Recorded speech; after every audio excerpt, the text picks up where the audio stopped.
இன்றைய கதை ரொம்ப பிரமாதமான கதை. 39வது அதிகாரத்துக்கு திருப்பிக் கொள்ளுங்கள். ஆதியாகமத்தில் சுருக்கமாக ஒரு சில காரியங்களை மட்டும் தான் காண்பிக்க போகிறேன். ஏன்னா யோசேப்பு கதைலாம் நிறைய பார்த்துருக்கோம், உங்களுக்கு தெரியும்.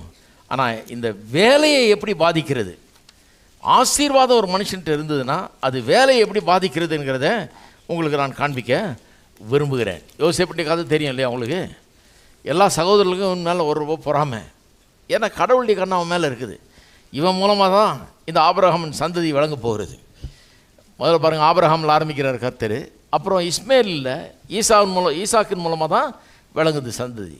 அதனால தான் அவனை பலியிட சொன்னப்போ கூட தைரியமாக போய் பலியிடுறான். ஏன்னா அவனுக்கு தெரியும் ஆபிரகாமுக்கு இவனை சாக விட மாட்டார் ஆண்டவர். ஏன்னா இவன் மூலமாக தானே சந்ததியை உண்டாகணும். இவன் மூலமாக ஏன் வயிற்று பிறப்பின் மூலமாக தான் உண்டாகும் சந்ததின்னு சொல்கிறார். அப்புறம் கொல்ல சொன்னார்னா பயப்படக்கூடாது, பாத்திரலாம் ஒரு கை இன்னும் போகிறான் அவன். ஏன்னு சொன்னால் இவன் சாக முடியாது, இவன் பிழைப்பான்றது அவனுக்கு நிச்சயமாக தெரியும். அப்புறம்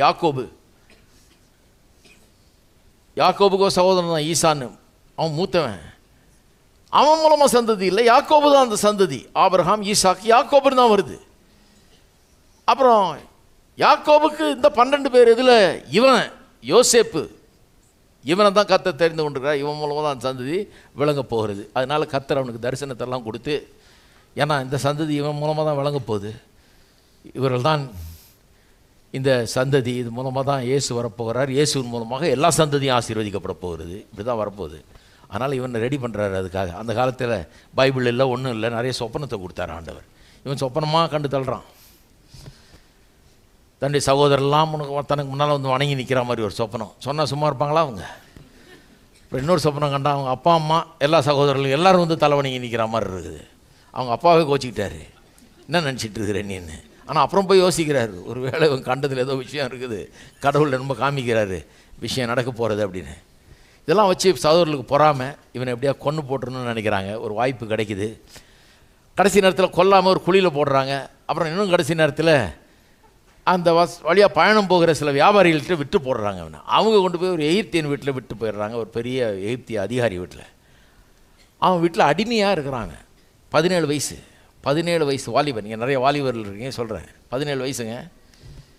கடவுள் ஒரு பெரிய தரிசனத்தை காமிச்சிருக்காரு. இவனுக்குள்ளே பதிஞ்சிருச்சு அந்த தரிசனம். கடவுள் நம்மளை எங்கேயோ பெரிய இடத்துக்கு கொண்டு போக போகிறாரு, பெரிய ஆளாக்க போகிறாரு. ஆனால் நடக்கிறதெல்லாம் ஆப்போசிட்டாக நடக்குது. அந்த தரிசனம் வந்த பிறகு எல்லாம் பாழா போகுது, வாழ்க்கையே கெட்டு போகுது. தாப்பன் தாயெல்லாம் விட்டு எங்கேயோ போகிறான், எங்கேயோ போய் தூர தேசத்தில் அடிமையாக இருக்கிறான், பல கஷ்டங்கள் இன்னல் உள்ள ஆகிறான். 17 வயசில் போய் இன்னொருத்தன் வீட்டில் அடிமையாக இருந்தால் அப்படி இருக்குன்னு பாருங்கள். அந்த வாலிப வயதில் தாப்பனெல்லாம் விட்டு பிரிஞ்சு அவன் போய் பகைக்கப்பட்டு சகோதரர்களாலே விற்கப்பட்டு எவ்வளோ பெரிய காசப்பெல்லாம் உண்டாகும். அதெல்லாம் மேனேஜ் பண்ணுறான் பாருங்கள். கொண்டு போய் அங்கே வைக்கிறார் கர்த்தர் அவனை. 39ஆம் அதிகாரத்தில் அப்படி வாசிக்கிறான் அவனை பற்றி. கர்த்தர் யோசேப்போடு இருந்தார், அவன் காரிய சித்தி உள்ளவனானான். அப்படின்னா அவன் ரொம்ப ஞானியாக இருந்து அவன் செய்கிறதெல்லாம் வாய்க்கிற மாதிரி ஒரு வாழ்க்கையை வாழ்ந்தான். அவன் எகிப்தியனாகிய தன் எஜமானுடைய வீட்டில் இருந்தான். கர்த்தர் அவனுடனே கூட இருக்கிறார் என்றும் அவன் செய்கிற யாவையும் கர்த்தர் வாய்க்க பண்ணுகிறார் என்றும் அவன் எஜமான் கண்டு. எஜமான் பார்க்குறான் கர்த்தர் இவனோடு இருக்கிறார், இவன் கை வச்சதெல்லாம் வாய்க்குதுங்கிறத எஜமான் பார்க்குறான். இவன் போய் மைக் எடுத்து சாட்சி சொல்ல மீட்டிங் வச்சு, கர்த்தர் என்னோட கூட இருக்கிறார், கர்த்தருக்கு ஸ்தோத்திரம் அப்படின்னு. சிலர் இருக்கிறாங்க, ஒரு 5 நிமிஷம் மைக்கை கொடுங்கய்யா, அருமையான சாட்சி ஒன்று இருக்குது. இவங்க சாட்சி சொல்லிட்டு இருக்கும்போது கூட்டத்தில் 4 பேர், இந்த ஆள் தெரியாத எத்தனை பேர் ஏமாத்தினான்னு அப்படின்னு அவங்க உட்காந்துருக்கான். இதெல்லாம் பார்த்துட்டு தான் நான் சாட்சியை நிறுத்திட்டேன், வேணான்னு. எல்லாரையும் சாட்சியை எழுப்பிக்கிட்டு அப்புறம் பிரச்சனையாக இருக்குது. சாட்சியை சொல்ல சொல்லி எங்கேயும் சொல்ல, சாட்சியாக இருப்பீர்கள்னு தான் இருக்குது. சாட்சி மற்றவங்க தான் சொல்லணும் நம்மளை பற்றி, நம்ம சாட்சி சொல்லக்கூடாது. அதில் பெஸ்ட்டு யார் சாட்சி சொல்கிறதுனா, நான் எனக்கு தெரிஞ்ச வரைக்கும் மனைவியிட்ட கேட்கணும் ஆள் எப்படின்னு. இவர் எப்படிங்க கொஞ்சோன்னு அவருங்களா பைபிளை தூக்கிட்டு கோயிலும் நான் நிறையா அலைஞ்சிக்கிட்டு இருப்பார். ஆனால் ஒன்றும் பிரயோஜனம் கிடையாது, வீட்டை கவனிக்கிறது கிடையாது, ஒன்றுத்துக்கெல்லாம் கிடையாது அப்படின்னாங்கன்னா போச்சு. மைக்கை கொடுக்காது. இது சாட்சியே இல்லை. மனைவி எப்படி இருக்காங்கன்னு யார்கிட்ட கேட்கணும்? அந்த சைடும் சொல்லணும்ல, சொல்லணும், பெரிய தப்பாயிடும். புருஷங்கிட்ட தான் கேட்கணும், எப்படி அவங்க ஆசீர்வதிக்கப்பட்டவங்களா, அவங்களால குடும்பமே நல்லா இருக்குதா, எல்லாம் விளங்குதா, காரியங்கள்லாம் கை வச்ச காரியம்லாம் நல்லா இருக்குதா, அப்படின்றத அவங்க சொல்லணும் பாருங்கள். அதனால் இந்த மைக் எடுக்கிற பொழப்பையே நிறுத்தணும். நிறுத்திவிட்டு கர்த்தருக்காக வாழ ஆரம்பிக்கணும். கர்த்தருக்காக வாழ ஆரம்பிக்கும்போது மற்றவங்க பேசுவாங்க. அதில் முக்கியமாக பாருங்கள், புருஷன் பொண்டாட்டி ஒருத்தர் சாட்சி சொல்கிறது அது ரொம்ப ஃபஸ்ட்டுன்னு நினைக்கிறேன். ரெண்டாவது ரொம்ப முக்கியமான ஆள் யார் திரும்ப சாட்சி சொல்லணும்? நம்மளுக்கு வேலைக்கு வச்ச ஆள். வேலையை பற்றி தானே பேசிகிட்டு இருக்கிறோம். உங்கள் முதலாளி சாட்சி சொன்ன அவன்கிட்ட கேட்டா, ஐயோ எப்போ போவார்னு இருக்கிறேங்க, நல்லா ஜெபம் பண்ணுங்க சீக்கிரம் போகணுன்னு, தொலைஞ்சா நல்லா இருக்கும் அப்படின்னா, ஐயோ அப்புறம் கிறிஸ்தவனாக இருந்து என்ன பிரயோஜனம்? இதுதான் கிறிஸ்தவ சாட்சியா? முதலாளி சாட்சி சொல்லணுங்க, ஐயோ அவன் ரொம்ப விசேஷமான ஆளுங்க, ஞானமான ஆள், விவேகமான ஆள், இந்த வயசில் என்ன அறிவு பாருங்கள், ஒன்று கொடுத்தீங்கன்னா கரெக்டாக செஞ்சு முடிப்பான், ஆள் உண்மையாக இருப்பான், கரெக்டாக நேரத்துக்கு வருவான், கரெக்டாக வேலையை நடத்துவான், அவனை நம்பலாம், இந்த இடத்துலையே அவனை ஒருத்தனை தான் நம்பலாம் அப்படின்னு சாட்சி சொன்னாங்கன்னா உங்களுக்கு மைக்கே தேவையில்லை, ஊர் முழுக்க பரவும் உங்களுடைய இது. இப்படி தான் சாட்சியாக இருக்க சொல்லுது வேதம். எஜமான அவனை கொடுத்து சாட்சி சொல்கிறாரு. இருக்கிறீங்களா? வேலையை பற்றி தான் பேசுகிறோம். த சப்ஜெக்ட் எப்படி இருக்கான் பாருங்கள். 4 யோசேப்பினிடத்தில் தயவு வைத்து அவனை தனக்கு ஊழியக்காரனும் தன் வீட்டுக்கு விசாரணை காரணமாக்கி தனக்கு உண்டான யாவற்றையும் அவன் கையில் ஒப்புவித்தான். எல்லாத்தையும் அவங்க கையில் கொடுத்துட்டான். Whole house. இவன் பெரிய ஆள் பாருங்கள், பெரிய பிஸ்னஸ் எல்லாம் இருக்குது, வீடு இருக்குது, வாசல் இருக்குது, எல்லாம் இருக்குது, தோட்டம் இருக்குது, எல்லாம் இருக்குது. எல்லாத்தையும், எல்லா பிஸ்னஸையும், தோட்டத்தை, அது இது எல்லாத்தையும் இவன் கையில் கொடுத்துட்டான். எல்லாத்துக்கும் இவன் தான் மேனேஜர். உள்ளூர்காரெல்லாம் இவனுக்கு கீழே இருக்கான். அடிமையாக போனவன் அடிமட்ட வேலை கிடச்சிருக்கும், பெருக்கிறது துடைக்கிறது இந்த வேலை தான் கிடச்சிருக்கும் பாருங்கள். எந்த உரிமையும் இருக்காது, லீவு கிடைக்காது, சம்பளம் கிடைக்காது, ஒன்றும் கிடைக்காது, விலை கொடுத்து வாங்கினவன், எந்த உரிமையும் கிடையாது. அப்படிப்பட்ட ஒரு நிலையில் இருந்து அவ்வளோ கஷ்டப்பட்டு உயரம் வந்துட்டான். எல்லாத்தையும் மட்டும் ஒப்படைச்சிட்டாங்க. இவன்கிட்ட எல்லாத்தையும் ஒப்படைக்கப்பட்ட போது சொல்கிறாங்க இவனுக்கு 19 வயசு. ஹலோ, எந்த காலேஜுக்கு போனான், எங்கே MBA படித்தான், எப்படி இப்படிப்பட்ட ஒரு மேனேஜரானா, எப்படி இவ்வளோ ஆட்களை வச்சு வேலை செய்து சாமர்த்தியமாக அவர்களோடலாம் பழகி வெளிநாட்டில் போய் வெளிநாட்டுக்காரனை தன்னுடைய கட்டளைக்கேற்ப வேலையை செய்ய வச்சு அவர்களெல்லாம் அடக்கி ஆண்டு அந்த வீட்டை ஆண்டு கொண்டு அந்த வீட்டுக்கே ஒரு எஜமானாகி அவ்வளோ பெரிய மதிப்பையும் மரியாதையும் பெற்றான்னா எந்த ஊர் MBAங்கிறது? எங்கே படித்தான்? நான் சொல்கிறேன் எங்கே கற்றுக்கிட்டான். நான் சொல்கிறேன் அவனுக்கு யார் அதெல்லாம் கற்றுக் கொடுத்தது? ஆசீர்வாதம். ஆசீர்வாதம்ங்கிற சக்தி அவனுக்குள்ளே வேலை செய்து பாருங்க. அவன் கண்டுக்கிட்டான் நம்ம மேலே கடவுள் கண்ணாக இருக்கிறாரு, நம்மளை உயர்த்துறதுக்கு அவர் தெரிந்து கொண்டு இருக்கிறாரு, நம்மளை ஒரு பெரிய இடத்துக்கு கொண்டு போகிறார் கர்த்தர், நம்மளை ஆசீர்வச்சிருக்காரு, அவருடைய ஆசீர்வாதம் என் பேரில் இருக்குது. அதனால் இவ்வளோ கஷ்டத்தை நான் பார்த்தாலும் கடவுள் எனக்கு ஒரு பெரிய லக்கை வச்சிருக்கிறார், ஒரு நோக்கத்தை வச்சிருக்காரு, அதுக்காக என்னை தெரிஞ்சு கொண்டிருக்கிறாருன்னு சொல்லி அவனுடைய மனதை அதில் செலுத்துகிறான் பாருங்க. அவனை தன் வீட்டுக்கும் தனக்கு உண்டான எல்லாவற்றுக்கும் விசாரணைக்காரனாக்கினது முதற்கொண்டு கர்த்தர் யோசேப்பு நிமித்தம் அந்த எகிப்தியன் வீட்டை ஆசீர்வதித்தார். தான் சொல்கிறேனே, நீங்கள் வேலை செஞ்சால் தானே அங்கே கர்த்தர் ஆசீர்வாதத்தை ஏதாவது செஞ்சு உங்களை தூக்க முடியும். சிலர் வீட்டில் ஈஸ்டரில் உட்காந்துட்டே, கர்த்தாவே நான் காத்துக்கொண்டே இருக்கிறேன், எனக்கு நல்ல வேலையை தாரும், போய் எதையாவது எடுத்து செஞ்சால் தான், தரமட்ட வேலையாக இருந்தால் கூட பரவாயில்ல, அதை எடுத்து செஞ்சால் தான் அங்கே உங்கள் நிமித்தமாக ஒரு ஆசீர்வாதத்தை உண்டு பண்ணி அதை எஜமான பார்க்க வச்சு அவனுக்கு அறிவு வர வச்சு உங்களை தூக்குறதுக்கு எதுவாக இருக்கும். ஒன்றுமே செய்யாமல் வீட்டில் உட்காந்துட்டு கர்த்தாவே நல்ல ஒரு ஆஃபீஸர் வேலையை தந்திருந்தான், நான் போவேன், ஜாயின் பண்ணுவேன், நாளைக்கு உம்மால் கூடாத காரியம் ஒன்றும் இல்லை என்றார். கர்த்தரால் கூடாத காரியம் ஒன்றும் இல்லைன்னு சொல்கிற ஆள் கொஞ்சம் யோசித்து பார்க்கணும். இவரை ஈசி சேர்லேருந்து ஏற வைக்க கூடாமல் இருக்கு ஆண்டவருக்கு. ஈசி சேர்லேருந்து எந்திரிக்க வைக்க முடியல ஆண்டவரால். இவர் அங்கே தான் உட்காந்துருக்காரு, காலையிலேருந்து இங்கே தான் உட்காந்துருக்கிறாரு, நேரத்துக்கு சாப்பிட்றாரு, உட்காந்துருக்கிறாரு, எந்திரிச்சு போகவே மாட்டேங்கிறாரு. இவரை ஏன் எந்திரிக்க வைக்க முடியல ஆண்டவர்? சில காரியங்கள் ஆண்டவரே செய்ய முடியாது. நீங்கள் நான் உட்காந்துருந்தா இருப்பேன், போக மாட்டேன்னா போக முடியும், அவ்வளோதான், உட்காந்து தான் இருக்க வேண்டியதான். ஆனால் போனீங்கன்னா எதையாவது ஒரு சின்ன காரியத்தை எடுத்தீங்கன்னா அங்கே அதன் மூலமாக கர்த்தர் வேலை செய்யலாம்.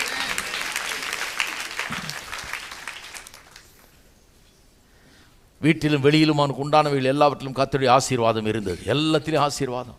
அவன் நம்புறான் பாருங்க. அப்படியே சொல்லியிருக்கு உபாகம் 28 இல்லையா? வீட்டிலும் ஆசீர்வாதம், வெளியிலும் ஆசீர்வாதம். எங்கேருந்து வருது? இங்கேருந்து தான். இந்த கதையெல்லாம் வச்சு தான் சொல்கிறாரு அவர் மோசே. வீட்லேயும் ஆசீர்வாதம், பட்டணத்திலும் ஆசீர்வாதம், வெளியிலும் ஆசீர்வாதம். எங்கே போனாலும் ஆசீர்வாதம் தொடர்ந்து வருது. ஊர் மாறினதுனால ஆசீர்வாதம் நின்று போகிறதில்ல. ஆசீர்வாதம் நம்மளுடைய ட்ராவல் பண்ணுது, எங்கே போகிறோமோ அங்கே வந்துடுது. ஆகையால் அவன் தனக்கு உண்டானது எல்லாம் யோசேப்பின் கையில் ஒப்பு கொடுத்து விட்டு தான் புசிக்கிற போஜனம் தவிர தன்னிடத்தில் இருந்த மற்றொன்றை குறித்தும் விசாரியாது இருந்தான். மணி அடித்தா சாப்பாட்டுக்கு வரான், அதோடு சரி. மீதி எல்லாம் நீயே பார்த்துக்கப்பா, உன் கையில் இன்சார்ஜ். ஏன்னா இவன்கிட்ட கொடுத்தாலே உருப்பிடுது, எல்லாம் இவன்கிட்ட கொடுத்தாலே நல்லா இருக்கு. அவ்வளோ பெரிய அடக்கி ஆண்டு வேலையை நடத்துகிறான் பாருங்கள். எப்பேற்பட்ட ஆளாக இருந்திருப்பான்னு நீங்கள் கொஞ்சம் யோசித்து பாருங்கள். எல்லாம் கர்த்தருடைய ஆசீர்வாதம் அவனுக்கு போதிக்கிறது. அடுத்து சொல்லியிருக்குது அதே வசனத்தில் 6ஆம் வசனத்தில் கடைசி பாகுது. யோசேப்பு அழகான ரூபமும் சௌந்தரிய முகமும் உள்ளவனாய், அங்கே தான் ஆரம்பிக்குது பிரச்சனை. ஆள் நல்லவன்றது மட்டும் இல்லை, பார்க்குறதுக்கு ஆள் ஒரு ஜோராக இருக்கிறான். பார்க்குறதுக்கு ஆள் ஜோரம். அந்த வீட்டு அம்மா அவன் மேலே கண்ணு வைக்குது. யார்? போத்திபார்ன்ற வீட்டில், அவருடைய வீட்டில் தானே வேலை செய்கிறான், பெரிய பணக்காரன். அவன் மனைவி இவன் மேலே கண்ணை வச்சு இவனை எப்படியாவது தன் வசப்படுத்தணும்னு சொல்லி வேலை செய்து தினந்தோறும் இவன்கிட்ட பேசி வசப்படுத்த பார்த்து இவனும் தப்பிச்சு வர்றான். சொல்கிறான் அதுக்கிட்ட, அம்மா புருஷன் எல்லாத்தையும் நம்ம என் கையில் கொடுத்துருக்கிறாரு, நான் இப்படி செய்தால் எவ்வளோ பெரிய தப்பு, அது கடவுளுக்கு முன்னால் எப்படி பெரிய பாவம்லாம் சொல்கிறான். ஆனால் உண்மையிலேயே அவனை பாவம் செய்யாதபடி தடுத்தது தெரியுமா? ஆசீர்வாதம். ஏன்னா ஆசீர்வாதம் அவனுக்கு எப்போவுமே என்ன சொல்லுது? கடவுள் உனக்கு நல்லா உயர்ந்த ஸ்தானத்தை வச்சுருக்கிறாரு, அதனால இந்த குப்பையிலெல்லாம் நீ போய் உழந்துட்டு கிடக்காது, அப்புறம் குப்பையோடு சேர்ந்துட வேண்டியதுதான், அங்கேயே கிடக்க வேண்டியதுதான். நீ நல்லா உயர்ந்த பதவியில் இருக்க வேண்டியவன், நல்லா வர வேண்டியவன். ஆமாம், சோதனையாக இருக்குது. 17 வயசு பையன் இப்போ 19 வயசாக இருக்கிறான். எல்லாத்தையும் அவங்ககிட்ட கொடுத்துட்டாங்க. 19 வயசில் எப்படி இருந்திருப்பான் பாருங்கள். சோதனையாக இருக்காதுன்னு நினைக்கிறீங்களா? கண்டிப்பாக சோதனையாக இருந்திருக்கும். இல்லை நான் அதெல்லாம், எனக்கு அந்த சோதனைலாம் கிடையாத ஆள், அப்பட்ட பொய்யன்னு அர்த்தம் இல்லையா? பெரிய சோதனையாக தான் இருந்திருக்கும், தாங்க முடியாத ஒரு சோதனையாக தான் இருந்திருக்கும். ஆனால் அப்பேற்பட்ட சோதனையை மேற்கொள்ளுகிறான். அந்த பெண்ணுக்கிட்ட சொல்ல முடியவே முடியாது. ஒரு காலகட்டத்தில் துண்டை காணும் துணியை காணும்னு ஓடுறான். அவள் பிடிச்சி இழுக்க இவன் விட்டுட்டு ஓடுறான், வேணவே வேணான்னு சொல்லி. அப்பேற்பட்ட ஒரு உறுதி மனசில், ஏன்னா நான் கடவுள் எனக்காக வச்சிருக்கிற அந்த நல்ல நிலையை நான் அடைய போகிறேன், இந்த மாதிரி சில்லறத்தனமான வேலையில் நான் இறங்க போகிறது இல்லைன்னு ஒரு பெரிய தீர்மானம். ஆசீர்வாதத்தை கோட்டை விட்டுறக்கூடாது, ஆசீர்வாதத்தை இழந்துடக்கூடாது, சோதனைக்குள்ளாகி ஆகி எதிர்காலத்தை இழந்துடக்கூடாது, நல்ல ஒரு ஒளிமயமான ஆசீர்வாதமான வாழ்க்கையை இழந்துடக்கூடாது. இதெல்லாம் அற்பத்தனமான ஒரு காரியம். கொஞ்ச நேரத்துக்கு கொஞ்ச நாளைக்கு இன்பம், இதனால நான் வாழ்நாளையே இழந்துடக்கூடாது, கடவுளுடைய நோக்கத்தை இழந்துடக்கூடாது அப்படிங்கிற ஒரு எண்ணம். ஆசீர்வாதம் பாருங்கள் என்னெல்லாம் பண்ணுது. பாவம் செய்யாமல் கூட தடுக்குது, வாழ்க்கையில் உயர்த்துது. வேலையில் எப்படி ஆசீர்வாதம் வேலை செய்து பாருங்கள். ஞானத்தை தருது, விவேகத்தை தருது, பக்குவமாக நடந்து கொள்ளக்கூடிய கிருபையை தருது. அவ்வளோ மோசமான ஒரு இடத்துல, எதிரிகள் இருக்கிற இடத்துல, அடிமையாக இருக்கிற இடத்துல இவன் மேலே பதவிக்கு வந்துட்டான், உயர்ந்த பதவிக்கு வந்துட்டான். எல்லாம் ஆசீர்வாதம் பண்ண வேலை. ஆசீர்வாதம் அவனை அடிமட்டத்திலேருந்து உயர்த்தி தூக்கி மேலே கொண்டு வருது. கீழா இராமல் மேலா இருப்பாய்ங்கிறதெல்லாம் இதில் தான் சொல்கிறாங்க. இதெல்லாம் அனுபவித்து பார்த்துட்டு தான் இங்கே உபாகமத்தில் எழுதுறாங்க. நீ கீழாயிராமல் மேலாயிருப்பாய், வாலாயிராமல் தலையாயிருப்பாய். நீங்கள் மோசேயுடைய மனதில் அந்த நேரத்தில் யோசேப்பு இல்லைன்னு நினைக்கிறீங்களா? அதுதான் சொல்கிறாரு, தலையாயிருப்பாய், வாழ இருக்க மாட்டேன்றாரு. ஆசீர்வாதத்தினுடைய சக்தி அப்படி வேலை செய்யுது, மனுஷனை தூக்கி எடுக்குது சாதாரண நிலையிலேருந்து. சாபம் கீழே தள்ளுது, பொல்லாத மனுஷர்கள் கீழே தள்ளுறாங்க, விற்கிறாங்க, குழியில் தள்ளுறாங்க, கொல்லணும்னு பார்க்குறாங்க. ஆசீர்வாதம் காப்பாற்றுது. ஆசீர்வாதம் ஒரு இடத்துக்கு கொண்டு போய் அவனை பாதுகாத்து கஷ்டமான சூழ்நிலையின் மத்தியிலையும் அதை நன்மைக்கு ஏதுவாக மாற்றி அருமையாக உயரத்தில் அவனை கொண்டு வருது. இங்கே பாருங்கள், செய்யாத குற்றத்துக்காக இந்த பெண்ணுக்கிட்ட மாட்டி, செய்யாத குற்றத்துக்கு இவன் மேலே படியை சாத்தி அவன் என்ன பண்ணிடுறா, இவனை ஜெயிலுக்கு அனுப்புகிறா. அங்கே போய் இருக்கிறான். அங்கே அந்த பானபாத்திரக்காரன், ராஜாவுடைய பானபாத்திரக்காரன், பர்சனல் அசிஸ்டண்ட், அவன் அங்கே ஜெயிலில் இருக்கான். அவன் கொஞ்ச நாள் விடுதலையாக வீட்டுக்கு போவான்னு சொல்லி அவனுக்கு சொல்கிறான். இவன் சாட்சி சொல்லிட்டு சொல்கிறான், நீ ராஜாட்ட போகும்போது சொல்லுப்பா, இங்கே ஒருத்தன் பாவம் செய்யாமல் எந்த தப்பும் செய்யாமல் இங்கே ஜெயிலில் கஷ்டப்பட்டுட்டு இருக்கிறேன்னு சொல்லி எனக்கு விடுதலை வாங்கித்தா, நீ ராஜா கிட்ட தானே இருப்ப, அவர்கிட்ட காதில் கொஞ்சம் ஓதுன்றான். இவன் கரெக்டாக இவன் சொன்ன மாதிரியே விடுதலை ஆகி போனான் பாருங்கள். கரெக்டாக மறந்துட்டான் இவனை. அதுதான் உலகம். இவன் தான் சொன்னான் போயிடுவேன், நீ பொழைச்சிக்குவேன் நீன்னு. மறந்துட்டான். 2 வருஷமாக மறந்துட்டான். 2 வருஷம் எப்படி இருந்திருக்கும் பாருங்கள். 2 வருஷம் 2000 வருஷம் மாதிரி இருந்திருக்கும் அவனுக்கு. ஒரு நாளும் போகிறதே கஷ்டமாக இருந்திருக்கும். அதெல்லாம் சகிச்சுக்கிறான் பாருங்கள். இவனுடைய கேரக்டர் அப்படியே ஃபார்ம் ஆகுது. இந்த பாருங்கள், இந்த பெண்ணு தான் இவனை அனுப்பிச்சா இந்த ஜெயிலுக்கு, குற்றம் செய்யாதவனை. ஒரு நாள் கூட அந்த பெண்ணை பற்றி மோசமாக பேசவே இல்லை. அவள் பொல்லாத இதை பேசவே இல்லை. ஏன்னா பிளேமுக்கும் பிளெஸ்ஸிங்க்கும் சம்மந்தமே கிடையாது. எதுக்கு அவளை பிளேம் பண்ணணும்? பிளெஸ்ஸிங் எப்படி என்னை வெளியே கொண்டு வர போது, என்னை பெரிய ஆளாக்க போது, கடவுள் என்னை எப்படி ஆசீர்வதிப்பார். இப்போ அவளை சொல்லி என்ன பண்ணுறது? அதை மறக்கணும். ஏன்னா அதையே நினச்சிட்டு உள்ளே போஞ்சிக்கிட்டே இருந்தா, உள்ளத்தில் அதை வச்சுட்டு பல்ல கடிச்சிருந்தா இருக்கிற பல்லும் போயிடும், உள்ளமெல்லாம் ஒரு மாதிரி ஆகிடும் பாருங்கள், நொந்து போயிடுவோம் உள்ள. அதனால தான் அதெல்லாம் மறக்கணும். அதெல்லாம் மறக்கிறான் பாருங்க. இந்த பானை பாத்திரக்கார ஃபெல்லோ இவன் வந்து அங்கே போய் 2 வருஷமா ராஜா பக்கத்துலேயே நிற்கிறான். இவன் ஞாபகம் வர மாட்டேன் அவனுக்கு. அவன் என்ன சொல்கிறது? அவனையும் ஒன்றும் சொல்லலை. இவன் அவனை பற்றி அந்த படுபாவி நான் தான் அவனுக்கு சொன்னேன், சொல்லவே இல்லை. இவனுடைய சகோதரர்கள் இவனை கொல்ல நினைத்தார்கள், குழியில் தள்ளினார்கள், விற்றார்கள். இவன் வந்து இன்றைக்கி இருக்கிற நிலைமைக்கு காரணம் அவர்கள் தான். ஜெயிலில் இன்றைக்கி இருக்கிறான்னா அவங்க தான் காரணம். ஒரு நாள் கூட அவங்கள பற்றி தப்பாக பேசவே இல்லை. வெற்றி பாருங்கள், இந்த ஆசீர்வாதம் வந்து வெற்றியை சும்மா உண்டாக்குறது இல்லை. ஒருத்தர் சொல்கிறார், ரொம்ப ஆசீர்வாதம் போச்சுன்னா ஜனங்க கெட்டு போயிடுவாங்கண்ணே. கடவுளை உருப்பிடுவாங்க. அப்போ தான் நல்ல ஆளுகளாக உருவாங்க. இந்த ஆசீர்வாதம் தான் வாழ்க்கையில் வெற்றியை தருது. ஒருவனை வாழ்க்கையில் வேலையில் உயர்த்துறது மட்டும் இல்லை, அவனுடைய நடவடிக்கையிலையும் அவனுடைய கேரக்டர்லையும் அவனை செம்மையானவனாக மாற்றுகிறது. எப்பேற்பட்ட ஒரு கேரக்டர் பாருங்கள். உயர்ந்த மனுஷனாக ஆக வேண்டியவன் அவனுடைய பேச்சிலையும் அவனுடைய நடைமுறை வாழ்க்கையிலையும் வித்தியாசமானவனாயிடலாம். சும்மா நடந்ததையே போட்டு கரிச்சு கொட்டிக்கிட்டு அவனை சப்ஜிக்கிட்டு இவனை சப்ஜிக்கிட்டு இவன் இப்படி பண்ணிட்டான், நான் என்ன பண்ணுறேன் பாரு, நான் பார்த்துக்கிறேன் அப்படிலாம் பேச மாட்டான். உயர வர்றவன் கீழே கிடக்க போகிறவன் அப்படி பேசிகிட்டு இருப்பான். நான் யார் தெரியுமா, நான் பார்த்துக்கிறேன், நான் எங்கேயும் போகிறது இல்லை அவன் அர்த்தம். இருக்கிற நிலையிலே இருப்பான்னு அர்த்தம். அமைதியெல்லாம் இருக்கிறான் பாருங்கள். கர்த்தர் என்னை பார்த்துக்கிறாரு, கர்த்தர் என்னை உயர்த்துவார், கர்த்தர் என்னை ஆசீர்வதிப்பார், கர்த்தர் என் கூட இருக்கிறாரு, நான் கர்த்தரை நம்பி இருக்கிறவன்றவன் மேலே வந்துடுவான். அந்த கேரக்டர் வரணும் பாருங்கள். வருது. ஆசீர்வாதம் தான் அதை உண்டாக்குது. ஆசீர்வாதம் இவங்க செஞ்சதெல்லாம் ஒன்றும் இல்லைன்றது மாதிரி காட்டுது அவனுக்கு. இவங்கெல்லாம் ஒன்றும் கிடையாது, இவங்க என்ன செஞ்சிட முடியும் எனக்கு.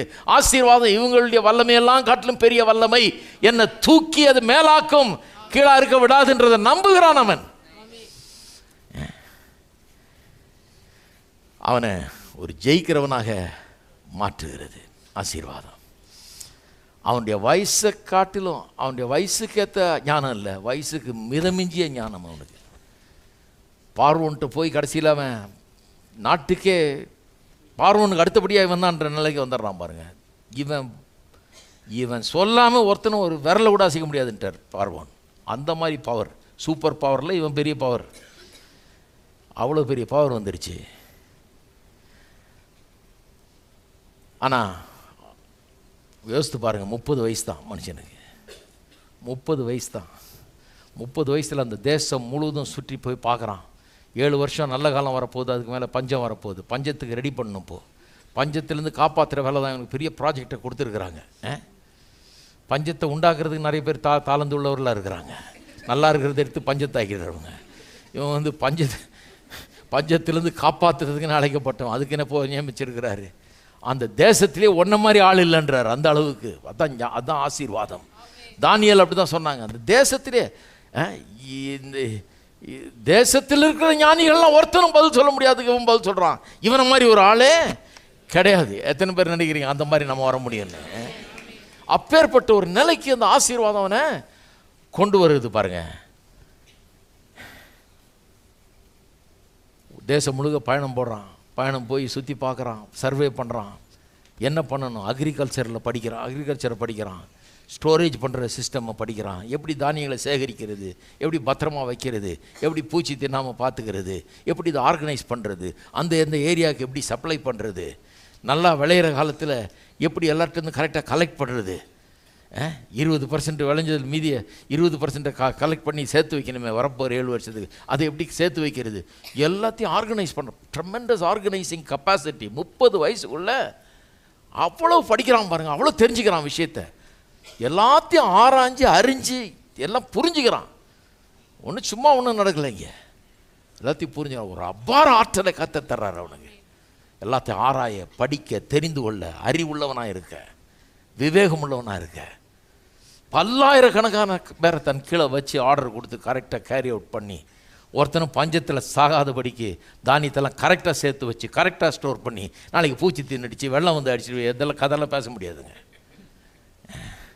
எல்லாம் பண்ணாமல் கரெக்டாக வச்சு பண்ணுறான் பாருங்க. இன்றைக்கி நிறைய யோசேப்புகள் நாட்டில் தேவை. இந்த மாதிரி யோசேப்புகள் நிறைய பேர் தேவை. இதெல்லாம் யார் அவனுக்கு கற்றுக் கொடுத்தது, எந்த யூனிவர்சிட்டியில் படித்தான்? நான் சொல்கிறேன், ஆசீர்வாதம்ங்கிற யூனிவர்சிட்டியில் படித்தான்.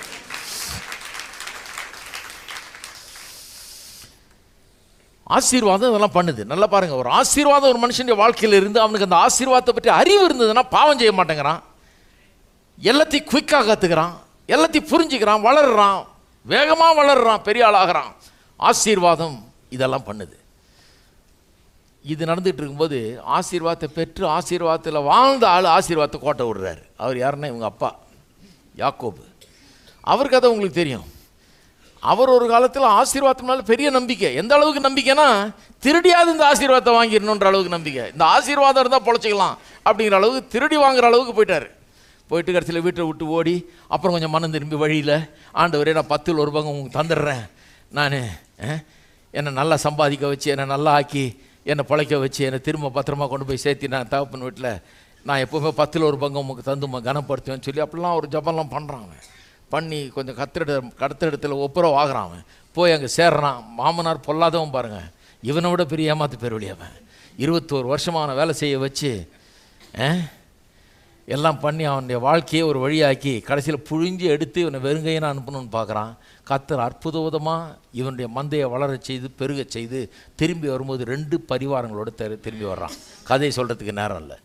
2 பரிவாரங்களோடு வர்றான். ஏன்னா வழியில் திருடன் கொள்ளைக்காரன் அவனை அடித்தானா கூட ஒன்று போனால் கூட இன்னொன்று இருக்கணும், அவ்வளோ போதுமானதாக இருக்குது, அவனுக்கு ஏராளமாக இருக்குது. திரும்பி வர்றான். திரும்பி வந்து தான் இந்த குடும்பத்தை வளர்த்து கொண்டாடுறான். ஆசீர்வாதத்தை தெரியாதவன் கிடையாது, இவன் ஆசீர்வாதத்தில் வாழ்ந்தவன், அது ருசி பார்த்தவன். திரும்பி வர்றப்ப ஆண்டவரையே சந்தித்து வாழ்க்கையை மாறி பேரெல்லாம் மாறிடுச்சு. யாக்கோபுன்ற திருடன் மாறி இப்போ இஸ்ரவேல்னு அருமையான எத்தன் யாக்கோபு அவன் இஸ்ரவேல்னு ஒரு அருமையான பேரை பெற்று அவனுடைய சந்ததியாக அவன் பேரை கொண்டு விளங்குற அளவுக்கு ஒரு பேரை பெற்று மாற்றப்பட்டவனாக வருகிறான். இதெல்லாம் அனுபவித்தவன் தான், இதெல்லாம் ஒன்றும் தெரியாதவன் கிடையாது. ஆசீர்வாதத்தை பற்றி அவனை கேட்டு பாருங்கள், நல்லா தெரியும், பெரிய நம்பிக்கை இருந்தது. ஆனால் அவனுடைய குமாரன் செத்து போயிட்டான்னு கேள்விப்பட்ட உடனே, குமாரன் செத்து போயிட்டான்னு கேள்விப்பட்ட உடனே என்ன பண்ணுறான்றதை கொஞ்சம் கவனிங்க. ஆதியாகமம் 37ஆம் அதிகாரம் 37, 32. பல வருணமான அந்த அங்கி தங்கள் தகப்பனிடத்திற்கு அனுப்பி, அதாவது அவனை விற்றுட்டாங்க இல்லையா, யோசேப்பை விற்றோன்னா சகோதரர்கள் திட்டம் போடுறாங்க அப்பாட்ட என்ன சொல்கிறதுன்னு. ஒரு ஆட்டுக்குட்டியின் ரத்தத்தில் இவனுடைய அங்கியை துவச்சி வீட்டில் அப்பாட்ட காமிச்சிடலாம், செத்துட்டான் அவன், யாரோ துஷ்ட மிருகம் அடிச்சிருக்கும் போல் இருக்குது, சட்டை அங்கே கிடந்ததுன்னு கொண்டாந்து கொடுத்துட்றானுங்க. அதான் நடக்குது. பல வருணமான அந்த அங்கியை தங்கள் தகப்பனிடத்தில் அனுப்பி, இதை நாங்கள் கண்டெடுத்தோம், இது உடைய குமாரன் அங்கியோ அல்லவோ பாரும் என்று சொன்னார்கள். யாக்கோபு அதை கண்டு, அது என் குமாரனுடைய அங்கிதான், ஒரு துஷ்ட மிருகம் அவனை பட்சித்து போட்டது, யோசேப்பு பீருண்டு போனான் என்று புலம்பி தன் வஸ்திரங்களை கிழித்து தன் அறையில் ரெட்டை கட்டி கொண்டு அநேக நாள் தன் குமாரனுக்காக துக்கித்து கொண்டிருந்தான். அவனுடைய குமாரன் குமாரத்திகள் எல்லாரும் அவனுக்கு ஆறுதல் சொன்ன நின்றார்கள். ஆனாலும் அவன் ஆறுதலுக்கு இடம் கூடாமல், நல்ல கவனிங்க, ஆறுதலுக்கு இடம் கூடாமல், he refused, ஆறுதல் அடைய மாட்டேங்கிறான். ஆறுதலுக்கு இடம் கூடாமல் நான் துக்கத்தோடே என் குமாரனிடத்தில் பாதாளத்தில் இறங்குவேன் என்றான். இவ்விதமாய் அவனுடைய தகப்பன் அவனுக்காக அழுது கொண்டிருந்தான். யோசேப்பை ரொம்ப நேசித்தான் பாருங்கள், விசேஷமாக என்ன நேசித்தான். கர்த்தருடைய கரம் மேலே இருக்குதுன்னு தெரியுது, நேசிக்கிறான். இந்த குமாரன் செத்து போனாங்கிற மாதிரி நியூஸ் வந்த உடனே பிசாசு அதை எப்படி பயன்படுத்துகிறான் பாருங்கள். நடக்காத ஒன்றை நடந்ததுன்னு நம்ப வச்சுவன, அதன் மூலமாக பெரிய அங்கலாய்ப்பை உண்டு பண்ணி ஆசீர்வாதத்தெல்லாம் மறந்துட்டான். ஆசீர்வாதம் எப்படி காப்பாற்றுன்றதை மறந்துட்டான். ஆசீர்வாதம் எப்படி நிறைவேறுன்றதை மறந்துட்டான். கடவுள் பொய் சொல்லாதவர், இவன் மூலமாக தான் சந்ததி விளங்கும், கடவுள் இவனை தெரிந்து கொண்டிருக்காரு, இவன் மேலே கையை வச்சிருக்காரு, இவன் சாக முடியாது, இவன் ஏன் பிழைச்சிருப்பான், கர்த்தர் எப்படியோ அவனை காப்பாற்றுவார் கொண்டு வருவார்ன்றதை நம்புறதை விட்டுட்டு அப்படியே நில குலைஞ்சு போயிட்டான் பாருங்கள். பையன் செத்து போயிட்டான்னு நினச்சி, சாகாதவனை செத்து போயிட்டான்னு நினச்சிக்கிட்டு பிசாசான உள்ளத்தில் பயங்கரமாக ஒரு அவநம்பிக்கையை உண்டு பண்ணி அங்கலாய்ப்பை உண்டு பண்ணி அவன் சொல்கிறான், நான் அழுது கொண்டே துக்கத்தோடே என் குமாரனிடத்தில் பாதாளத்தில் இறங்குவேன், செத்துக்கிட்டே என் கல்லறைக்கு நான் போய் சேருவேன், நான் இப்போ அழுதுகிட்டே போய் என் கல்லறைக்கு சேருவேன் அப்படின்ட்டான்.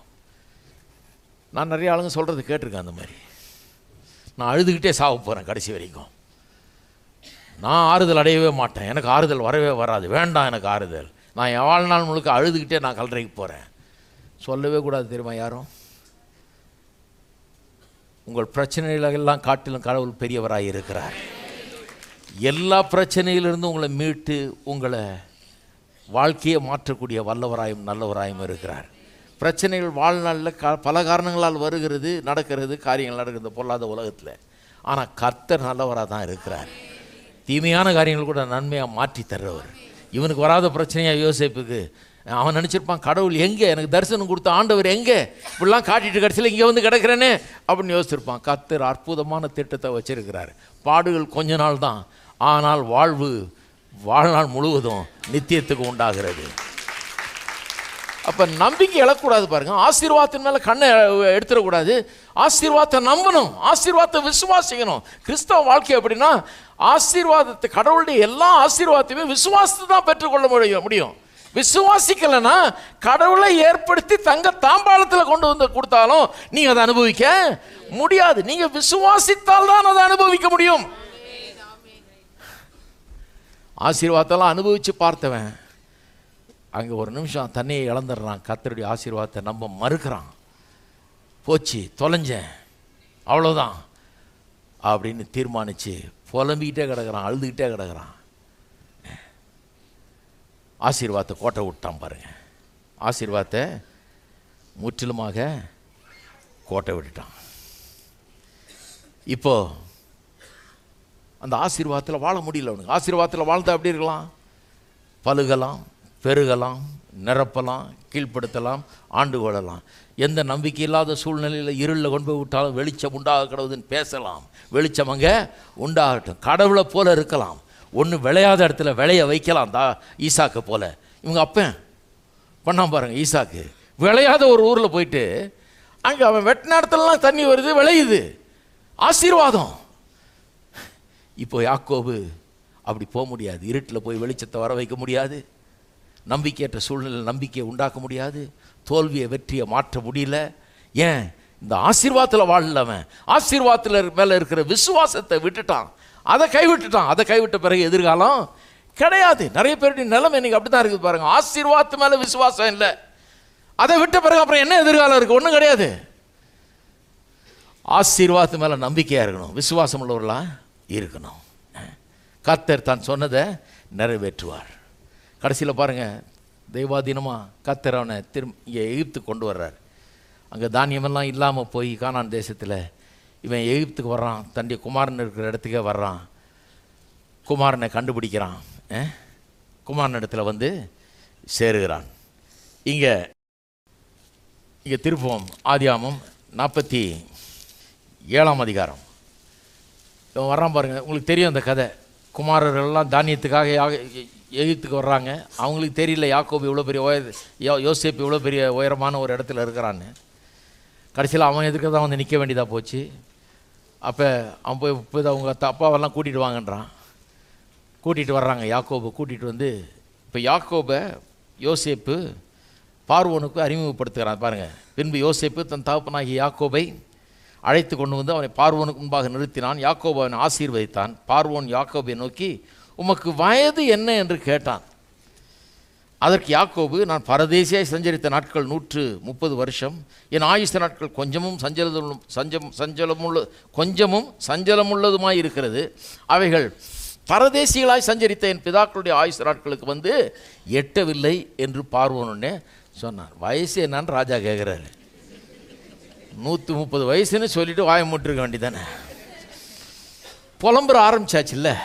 குமாரன் செத்து போனான்ற நாளில் புலம்ப ஆரம்பித்தோம். இன்றைக்கி வரைக்கும் புலம்பிட்டு தான் இருக்கிறான். இந்த புலம்பி அவன் ஆளே மாறிட்டான் பாருங்க. ராஜா கேட்குறாரு, என்னப்பா வயசா பெரியவரே, என்ன இது வயசு உனக்கு கேட்டுறான். அவன் சொல்கிறான், எனக்கு 130 இந்த பரதேசியாய் சஞ்சரித்த நாட்கள் 130 வருஷம். இந்த ஆயுச நாட்கள் கொஞ்சமும் சஞ்சலம் உள்ளதுமாக இருக்குது. அதாவது கொஞ்சமும்னா நாளே கொஞ்சங்க. நான் அனுபவிக்கிற இந்த நாட்கள் 130 வருஷம். அந்த காலத்தில் 130 வருஷம் ரொம்ப கொஞ்சம், இப்போ ரொம்ப அதிகம். அது அப்போ அது ரொம்ப கொஞ்சமாக இருக்கிறது. அவைகள் பரதேசியில் சஞ்சரித்தேன் பிதாக்களுடைய ஆயுசு நாட்களுக்கு வந்து எட்டவில்லை. என்ன சொல்கிறான்? எங்கள் அப்பா 180 வரைக்கும் இருந்தார், எங்கள் தாத்தா 175 வரைக்கும் இருந்தார், நான் 130லேயே நொந்து போயிட்டேங்க. கொஞ்சமும் சஞ்சலம் உள்ளதாக இருக்கிறது. பாருங்கள், ஆசீர்வாதத்தை நம்பாமல் விசுவாசியாமல் வாழ்ந்தால் ஆளே ஒடுங்கி போய்டுறோம். நம்முடைய சுகம் கூட கெட்டு போகுது, பலன் கூட கெட்டு போகுது. பாருங்கள், இந்த உலகத்தில் வியாதியும் நோயும் வர வைக்கிறதுக்கு 1000 காரியங்கள் நடந்து கொண்டிருக்கிறது. அது வந்து ஒட்ட பார்க்குது. ஆனால் ஆசீர்வாதம் என்ன பண்ணுது? நம்முடைய வியாதி நோய் வரும்போது கூட நம்மளை பலவீனப்படுத்தும்போது நம்மளை காக்குது. சாக கிடக்கிற உயிர் பிழைக்க பண்ணுகிறது. அதெல்லாம் நானே அனுபவிச்சிருக்கிறேன். சாக கிடக்கிற ஆளை உயிரை கொடுத்து திரும்ப நிற்க வைக்குது, வருஷங்களை கூட்டி தருகிறது, பலமுள்ளவர்கள் ஆக்குகிறது, தெம்புள்ளவர்கள் ஆக்குகிறது. ஆனால் அந்த ஆசீர்வாதத்தின் மேலே நம்பிக்கை இல்லைன்னா நல்லா இருக்கிற உடம்பு கூட கெட்டு போகுது. நல்லா இருக்க வேண்டியவன் பாருங்கள், அப்பா 180 வரைக்கும் இருந்தார், தாத்தா 175 வயசு வரைக்கும் இருந்தார், இவன் 130 இன்றைக்கோ நாளைக்கோ இருக்கிறான். அதை தான் சொல்கிறான், கொஞ்சம் என் நாட்கள்லாம் கொஞ்சம், அவங்க வரைக்கும் நான் எட்டலைங்க. அது 180 175 இருந்தாங்க, அது வரைக்கும் நான் எட்டலை. எம்பாரசிங்காக இருக்குது, அவனுக்கு வெக்கக்கேடாக இருக்குது. எங்கள் தாத்தா அப்பாலாம் அவ்வளோ நாள் வாழ்ந்தாங்க, என் வாழ்க்கை எப்படி இருக்குது, சஞ்சலமும் வருத்தமுமாக இருக்குது, இது கொஞ்சமாக இருக்குது அப்படிங்கிறான். இப்போ நான் சொல்லுகிறேன், ஆசீர்வாதத்தின் மேலே நம்பிக்கை இருந்தால் வேத வசனம் சொல்லுகிறது, உன் வயது திரும்ப வாழ வயது போல் ஆகிறது. ஆசீர்வாதம் என்ன? பழுகக்கூடிய சக்தி, பெருகக்கூடிய சக்தி. உங்களுடைய சரீரத்தில் இருக்கிற பலன் கூட பழுகும், பெருகும், அதிகமாகும், ஒவ்வொரு நாளும் அதிகரிச்சுட்டே போகும். ஆசீர்வாதம்னா என்ன? நிரப்பக்கூடிய சக்தி. நிரப்புறதுனா என்ன? இழந்து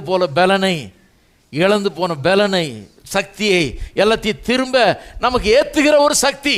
B12 விட இது ரொம்ப பிரமாதம். இது ஒரு இன்ஜெக்ஷன் போட்டால் அப்படி இருக்கும், அதை விட பிரமாதமாக இந்த ஆசீர்வாத சக்தி. இதை டெய்லி மெடிடேட் பண்ணி இதுக்காக ஆண்டவரை ஸ்தோத்தரித்து இந்த ஆசீர்வாதத்தை நம்பி இதை பற்றிய சத்தியங்களை திரும்ப திரும்ப கேட்டு, ஆசீர்வாதம் ஆசீர்வாதம் ஆசீர்வாதம், சிலுவையில் மறிச்சு எனக்கு சம்பாதித்து கொடுத்த ஆசீர்வாதம் அப்படின்னு நம்ப ஆரம்பிச்சிங்கன்னா உங்கள் சரீரம் கூட புதுப்பிக்கப்படும், உயிர்ப்பிக்கப்படும், பலப்படுத்தப்படும்.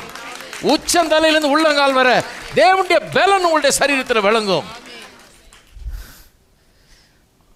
அதெல்லாம் ஒன்றும் பெருசாக நினைக்கலன்னா உங்கள் பிரச்சனையே தியானித்து அதையே பேசிக்கிட்டு அதையே அழுதுகிட்டு நான் இப்படியே தான் போய் சேர போகிறேன், என் பையன் போன இடத்துக்கே நான் போகிறேன், எங்கள் அப்பா போன இடத்துக்கே போகிறேன், எங்கள் தாத்தா பாட்டி நான் பார்க்கணும் போகிறேன்னா அப்புறம் போக வேண்டியது தான் சீக்கிரம். இருக்கீங்களா? அவங்கெல்லாம் யாரும் நம்மளை வரவேற்றுக்கிட்டல.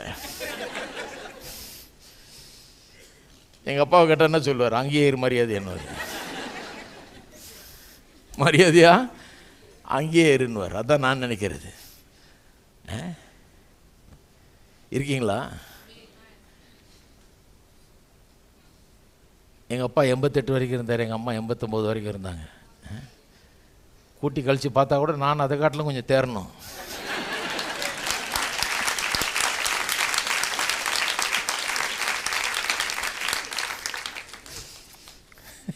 இருக்கீங்களா? நீங்கள் எப்படி? ஆனால் அதை காட்டலாம், அந்த ஆவரேஜெல்லாம் கால்குலேட் பண்ணுறதை காட்டலாம் ஆசீர்வாதத்தின் ஆவரேஜ் எப்படி இருக்கும், ஆசீர்வாதம் எப்படி இருக்கும், நம்முடைய வேலை எப்படி இருக்கும், நம்முடைய உடல் சுகம் எப்படி இருக்கும், எல்லாம் எப்படி இருக்கும். நான் சொல்கிறேன், இழந்து போனதெல்லாம் தினந்தோறும் திரும்ப தருகிறவர் கர்த்தர். ஆமென். இருக்கிறீங்களா? அந்த ஆசீர்வாதம் இப்போ நமக்கு உண்டு, இப்போ நம்மளுக்கு சொந்தம், நம்முடையது. அது எந்த சூழ்நிலைக்குள்ளும் எந்த இருளுக்குள்ளும் நாம் பிரவேசிக்கலாம். வெளிச்சம் உண்டாகணும்னு சொன்னால் அங்கே வெளிச்சம் உண்டாகட்டும். கனிதராத, பயிரிடப்பட முடியாத, விதையை விளைய வைக்க முடியாத ஒரு நிலத்தை கொடுத்தா கூட இயேசுவின் நாமத்தில் அங்கே விளைய வைக்க முடியும்.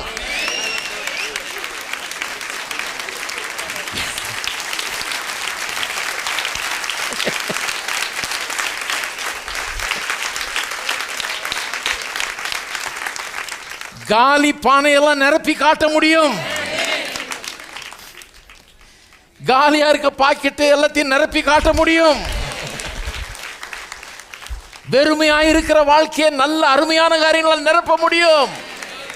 வீடு ஞானத்தினாலே கட்டப்படும், விவேகத்தினாலே நிலைநிறுத்தப்படும், அறிவினாலே அதன் அறைகளில் அருமையும் இனிமையுமான சகலவித பொருள்களும் நிறைந்திருக்கும்.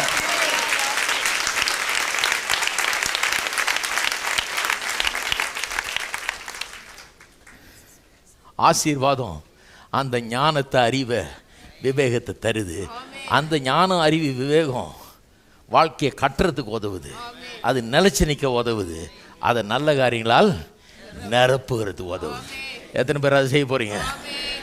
நீங்கள் ஆசீர்வதிக்கப்பட்டவர்கள். மறந்துடாதீங்க, யாக்கோபு மாதிரி கோட்டை விட்டுறாதீங்க, யோசேப்பு மாதிரி எல்லா சூழ்நிலையிலும் அதை பிடிச்சிக்கிங்க. சூழ்நிலையை பார்க்காதீங்க, கொஞ்ச நாள் கஷ்டமா இருக்கலாம், ஆனால் வாழ்வு நித்தியமாய் உண்டு.